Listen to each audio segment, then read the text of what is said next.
I first knew I was in trouble with alcohol in my mid-20s. I was living in the Middle East, where one wasn't meant to drink, but I drank. And I managed to smash my car into a policeman, into his car, not into the policeman himself.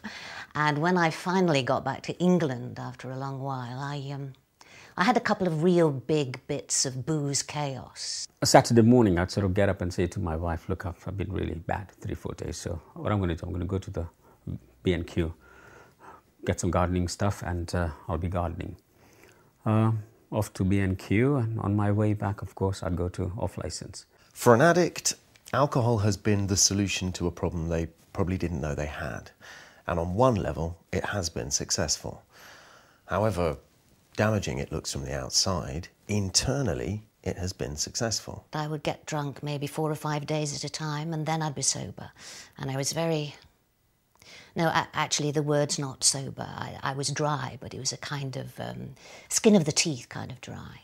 While digging, I would sort of bury bottles and make sure that the straws are sticking up so that I knew where they were. And while digging, I'd be gardening, but crawling around, literally pissed. It's a strange disease, alcoholism. We talk about it being the only illness that makes you think that you haven't got it. I remember the first time someone said to me, it's an illness. And I said, look, hang on a minute. What are you talking about? An illness? But I realised, yeah, that was the problem. If I drank of an evening, it was very carefully concealed. I would never drink in a public place, never drink anywhere near an office. I would sometimes go for a whole year without having a drink. Then I might have a drink and it might get chaotic. Well, that was true. Or some of it was. I think my daughter's version would be that there was quite a lot of it.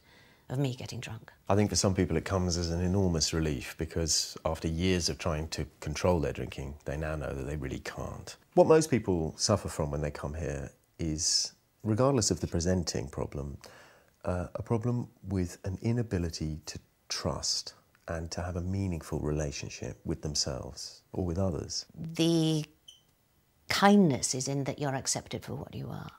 I think that's the ultimate kindness that anyone can make to anyone else. You were still acknowledged for who you were, and that's a huge kindness. Well, the biggest advantage for me was that, I found myself in a place sort of, full of addicts, alcoholics. But, we had the same sort of problems, same issues, and within 2 or 3 weeks, I sort of found a change in me. When people come, they don't have any hope, and I have to hold that for them for a while.